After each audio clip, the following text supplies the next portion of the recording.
बाबा नीम करौरी के दर्शन को पहुंचे स्टैंड अप कॉमेडी शो के बाजीगर विभोर चौधरी ने कुछ समय हल्द्वानी में भी बिताया और इस दौरान उन्होंने अमृत विचार से खास बातचीत भी की। आम जनता से जुड़े मुद्दों को अपने तल्ख, तेवरों, कटाक्ष और हास्य व्यंग के माध्यम से उठाने वाले विभोर की मिमिक्री के अंदाज से कौन वाकिफ नहीं है। सोनी चैनल पर प्रसारित होने वाले लाफ्टर चैलेंज टीवी 18 के कार्यक्रम लपेटे में नेताजी और गुड न्यूज़ में अपने दर्शकों को गुदगुदाने के अलावा अपने यूट्यूब चैनल पर रोजाना कोई न कोई फुलझड़ी छोड़ने वाले इस कलाकार का कहना है कि कॉमेडी का मतलब केवल हंसी मजाक ही नहीं बल्कि एक माध्यम है जो आपको सोचने पर विवश करे और सुधारात्मक रवैये की ओर उन्मुख करे। आपको बता दें कि विभोर मुजफ्फरनगर के रहने वाले हैं। अपने करियर की शुरुआत 2014 में हास्य कविताएं, हास्य गीत आदि के लेखन से शुरू किया। उनका पहला टीवी शो हंसाने का मुखिया कौन 2017 में आया। इसके बाद 2019 में देश के राष्ट्रीय न्यूज़ चैनल पर डॉक्टर कुमार विश्वास के साथ कवि सम्मेलन शो में भाग लिया, जिसमें वह योगी आदित्यनाथ, राजनाथ, मायावती, पीएम मोदी और अमित शाह का किरदार अदा कर चुके हैं। उनका पसंदीदा किरदार स्मृति ईरानी और अरविंद केजरीवाल हैं। खैर, इस बातचीत पर उन्होंने हल्द्वानी और आम जनता से जुड़े मुद्दों पर क्या कुछ कहा, आप भी सुनिए। नमस्कार, मैं हूं कॉमेडियन विभोर चौधरी, सन ऑफ पापा चौधरी, भतीजा ऑफ चाचा चौधरी और नो रिलेशन विद महिमा चौधरी। और आज चौधरी साहब कहीं फंस गए। मैं आपको बता देता हूँ, मैं आया था उत्तराखंड, और जहाँ से उत्तराखंड का प्रवेश द्वार है जिसे हल्द्वानी कहते हैं, यहाँ पे मुझे इन पत्रकार महोदय जी ने अमृत विचार वालों ने पकड़ लिया और कहा कि अमृत विचार बोल के आपको जाना है। तो बहुत बहुत स्वागत करता हूँ मैं अमृत विचार के सभी दर्शकों का।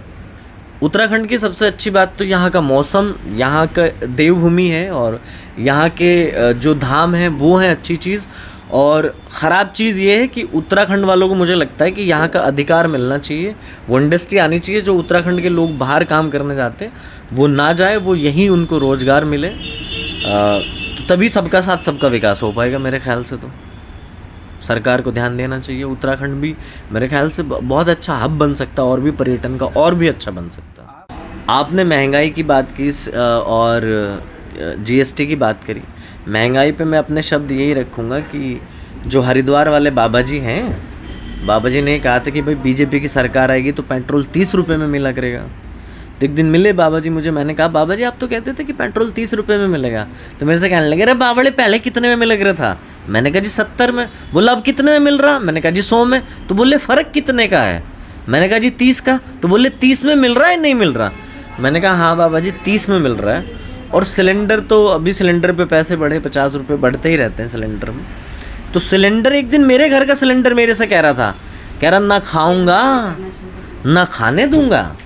ये सिलेंडर की बात थी। और आपने कहा कि जीएसटी, अब तो जो अंतिम संस्कार की सामग्री है उसमें पे भी जीएसटी लगेगी। तो सोचो भारत का हर नागरिक कितना सौभाग्यशाली है कि जीते जी तो वो देश की तरक्की में योगदान दे ही रहा है जीएसटी के माध्यम से, मरने के बाद भी देगा। अंतिम यात्रा में वो अंतिम अपनी किश्त दे के जाएगा, लो भाई मेरी सामग्री खरीद लो और जीएसटी भर दो। हल्द्वानी में मैं आया तो यहाँ गड्ढे खुदे हुए, कूड़ा सड़कों पर पड़ा हुआ, नाले भर के चल रहे हैं।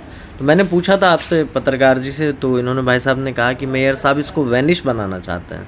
अब सोचिए, वो विदेश वाला वेनिस बने ना बने, वेनिस भी दो तरह के होते हैं, एक तो विदेश का शहर, दूसरा वेनिस वो होता है धुल जाना, डूब जाना, बर्बाद हो जाना। तो वह उनसे पूछेगा आप कि कौन से वाला चाहते हैं वो वेनिस बनाना। और वैसे भी आपने बात करी कि गड्ढे यहाँ खुदे हैं, सिविल लाइन चल रही है, कहीं कुछ किसी और के गड्ढे खुदे हुए, चारों तरफा गड्ढे खुद रहे, भर कोई नहीं रहा। भाई आदरणीय प्रधानमंत्री जी ने पिछले दिनों कहा था कि यहाँ खुदा है वहाँ खुदा, और जहाँ नहीं खुदा वहाँ खोद देंगे। तो अभी खुदाई चल रही है, तो देखते हैं खुदाई में क्या। इनको ये है कि खुदाई में इनको कुछ और ना मिल जाए, ये सभ्यता ढूंढना चाह रहे हैं शायद हल्द्वानी वाले की हड़प्पा मोहनजोदड़ो यहाँ भी खुद निकल जाए, कुछ शायद ढूंढना चाह रहे हैं ऐसा कुछ। जहाँ तक पॉलिटिशियन की बात है, मुझे बहुत सारे पॉलिटिशियन हैं। अगर राजनीतिक मामले की बात करें तो मुझे अटल जी बहुत पसंद थे, मनोहर पर्रिकर जी बहुत पसंद थे। और अगर मैं, जैसा कि आप सबको पता है, मैंने बहुत सारे पॉलिटिशियन का गेटअप लेके उनकी मिमिक्री करी है, चाहे वो योगी जी हों, राजनाथ जी हों, अमित शाह हो, मायावती हो, ममता बनर्जी हो, चाहे केजरीवाल, चाहे राहुल गांधी।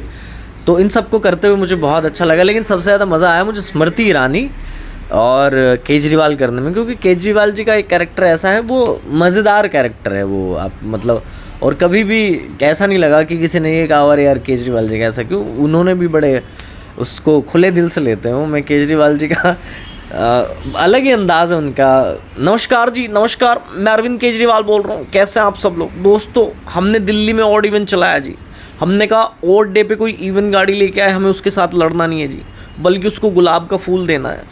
2 लड़के ऑड डे पे इवन गाड़ी लेके आ गए जी। हमारे वॉलंटियर ने उसको गुलाब का फूल दिया। वो लड़के गुस्से में हो गए, उसको इतना मारा, मार मार के उसके ऑड इवन सुझा दिए जी। तो केजरीवाल जी में बहुत स्कोप है। मुझे केजरीवाल जो स्मृति ईरानी का बड़ा सही लगता है। देखिए, हिंदुस्तान में ऐसा है, हर माँ बाप अपने बच्चे को डॉक्टर, इंजीनियर या कुछ किसी और पेशे में भेजना चाहते हैं। मैंने आज तक किसी माँ बाप से नहीं सुना कि हमारा बेटा पॉलिटिक्स में जाएगा, क्योंकि पॉलिटिक्स को लोग गलत मानते हैं, ख़राब मानते हैं। और ख़राब इसीलिए मानते हैं क्योंकि वो ख़राब की हुई है। वो ख़राब इसलिए की हुई है, इसलिए लोगों को डराया हुआ है। तो क्या कि अगर जिस दिन राजनीति में आम आदमी लोग आने शुरू हो गए, बाहर के लोग आने शुरू हो गए, तो उन्हें सच पता चलेगा, वो उसको सुधारने की कोशिश करेंगे। इसीलिए नेता का बेटा ये नेता बन रहा है, मंत्री का बेटा मंत्री बन रहा है। तो यही सब चल रहा है। ये लोग नहीं चाहते कि आम आदमी जुड़े राजनीति से। क्या बात है, पत्रकारों पर कभी व्यंग्य नहीं करते हैं, आज हो जाए एक व्यंग्य। नहीं, देखिए, पत्रकारों पे तो व्यंग्य यही है कि वो पत्रकारिता कर रहे हैं तो जेल में जा रहे हैं। तो यही सबसे बड़ा व्यंग्य है, और इससे ज़्यादा व्यंग्य क्या करोगे आप तो हम तो व्यंग्य कर भी सकते हैं, आप तो खबर भी नहीं कर पा रहे। तो यही व्यंग्य है कि एक पत्रकार ने लिख दिया कि सरकार, तो उसको तुरंत उठा लिया, बोला अबे क्या लिख रहा था तू। बोला सर मैं आपके बारे में नहीं लिख रहा था। बोला सरकार तो लिखा तूने। देखिए, आप नेपोटिज्म की बात कर रहे हैं, कोई भी फील्ड और कहीं भी हो, ना सिर्फ मुंबई बल्कि किसी भी क्षेत्र में आप जाएं, नेपोटिज्म, परिवारवाद हर जगह मिलेगा। मान लीजिए कोई बिजनेसमैन है, वो सोचेगा कि भाई मेरा बेटा इस बिज़नेस को संभाले। कोई नेताजी है कि मेरा बेटा मेरे बाद इस पद पे आए। तो वहाँ भी थोड़ा है कि सब लोग अपने बच्चों को, अपने परिवार को आगे बढ़ाना चाहते हैं। लेकिन ऐसा नहीं है कि बाहर वाले लोग वहाँ काम नहीं कर रहे, बाहर वाले भी अच्छा काम करते। तो ये हर फील्ड का ये दिक्कत है, ये समस्या है कि वो घुसने में प्रॉब्लम होती है। लेकिन अगर आप में टैलेंट है, आप में वो बात है, तो आप वो घेरा तोड़ ही देते हैं और आप आगे जाते हैं। और जहाँ तक हार्डवर्क की बात है, तो हार्डवर्क किसी भी क्षेत्र में चले जाओ आप, वहीं आपको करना पड़ेगा। बिना हार्डवर्क के कुछ नहीं होगा। और आपने पूछा कि गॉडफादर हो तो अच्छा है, नहीं तो आपको अपने ऊपर, अपनी कला के ऊपर, अपने परमात्मा के ऊपर भरोसा होना चाहिए कि हाँ मैं ये कर सकता हूँ। और कभी भी एक कलाकार को अपने से झूठ नहीं बोलना चाहिए। सबको अपनी क्षमताएं पता होती है कि कितना क्या कर सकते हो आप में कितनी क्षमताएं हैं। कल को मैं कहने लगूँ कि मैं अमिताभ बच्चन को टक्कर दे सकता हूँ, कभी नहीं, क्योंकि मुझे मेरी क्षमता पता है, मैं नहीं दे पाऊँगा। तो मैं कुछ भी जितना मुझे आता है, जितना मैंने सीखा है, उसके हिसाब से मैं सपने देखता हूँ। हाँ, सपने देखिए, बिना सपने देखे कुछ नहीं हो सकता। सपने खूब देखिए और मेहनत करिए। मैंने कई सारे इंटरव्यू में सुना था कि सफलता का कोई शॉर्टकट नहीं होता। आज मुझे पता भी चला गया है कि सफलता का कोई शॉर्टकट नहीं। और दिल्ली हो चाहे मुंबई हो, अल्टीमेटली अगर आपने उतनी मेहनत करी है, आप उतने तपे हैं, आपने तपस्या करी है, तो एक ना एक दिन आपको वो मुकाम ज़रूर मिलेगा, कोई नहीं रोक सकता। आपने बात करी है रियलिटी शो का कितना योगदान है एक आर्टिस्ट की लाइफ में। बहुत योगदान है। देखिए, प्लेटफॉर्म छोटा हो या बड़ा हो, जैसा मेरा पहला शो दूरदर्शन का था, उसके बाद आज तक जी न्यूज़, न्यूज़ 18 और अब मैंने सोनी टीवी करा है। तो हर प्लेटफॉर्म एक आर्टिस्ट के लिए एक बूस्ट की तरह है कि वो उसको अगले पायदान पे पहुंचा देता है। और उसको भी अपनी क्षमताओं पे भरोसा होने लगता है कि यार मैं यहाँ तक आया हूँ तो ज़रूर मुझ में कुछ है। तो फिर आगे आपके कर्म, आपकी मेहनत, आपकी किस्मत आपको ले जाती है। लेकिन ये जो नए रियलिटी शो आ रहे हैं, सोचिए अगर ये नहीं आते, चाहे वो सिंगिंग का हो, डांसिंग का हो या फिर कॉमेडी का हो, तो फिर कितने सारे ऐसे टैलेंट थे जो हम नहीं देख पाते। और आज कपिल शर्मा इतना बड़ा नाम है, वो भी एक रियलिटी शो से ही निकल के आए हैं। तो ये बहुत ज़रूरी है, ये होते रहने चाहिए। मेरा तो ये मानना है कि सिर्फ ये मुंबई हो या टीवी पे नहीं, ये हर ज़िले में, हर स्टेट में उस लेवल पे भी होने चाहिए। पहली बात तो उत्तराखंड की राजनीति में, भले ही वो कांग्रेस हो, आम आदमी पार्टी हो या फिर आपकी बीजेपी हो, अभी आपको पता होगा कर्नल साहब कैंडिडेट थे उनके, आम आदमी पार्टी के, जो भी बीजेपी में चले गए। तो चुनाव से पहले मेरा एक प्रोग्राम था ऋषिकेश में, तो तब पूछा कि भाई आम आदमी पार्टी के कर्नल साहब हैं, तो जनता ने कहा भाई कर्नल साहब को वोट नहीं देंगे हम। बोले क्यों? बोले यार ये मिलिट्री के रिटायर है, सुबह 4 बजे खड़े होकर परेड करवाए करेंगे। तो बोला इनको वोट नहीं देंगे। खैर अब तो वो बीजेपी में चले गए। दूसरा, चाहे कोई भी पार्टी हो राजनीतिक, सब पार्टियों में रावत लोग बहुत हैं, रावत नाम के लोग बहुत हैं। तो चुनाव से पहले वो सफल भी हुए थे इधर उधर रावत जी।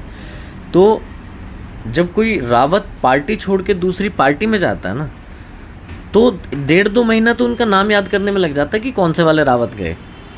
और जब तक उनका नाम याद होता है वो वापस आ जाते हैं। फिर दूसरी पार्टी सोचती है यार ये उनके वाले रावत गए या हमारे वाले रावत गए।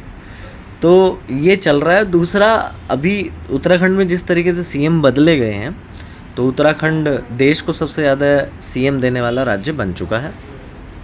पहले त्रिवेंद्र रावत जी थे, फिर तीरथ रावत जी थे, अब धामी जी आए। तो धामी जी को मोदी जी लेके आए, क्योंकि उत्तराखंड की सरकार ठीक से नहीं चल रही थी। तो मोदी जी ने कहा, धामी अब तू पुश कर, यानी कि धक्का दे और हमारी सरकार चलाओ।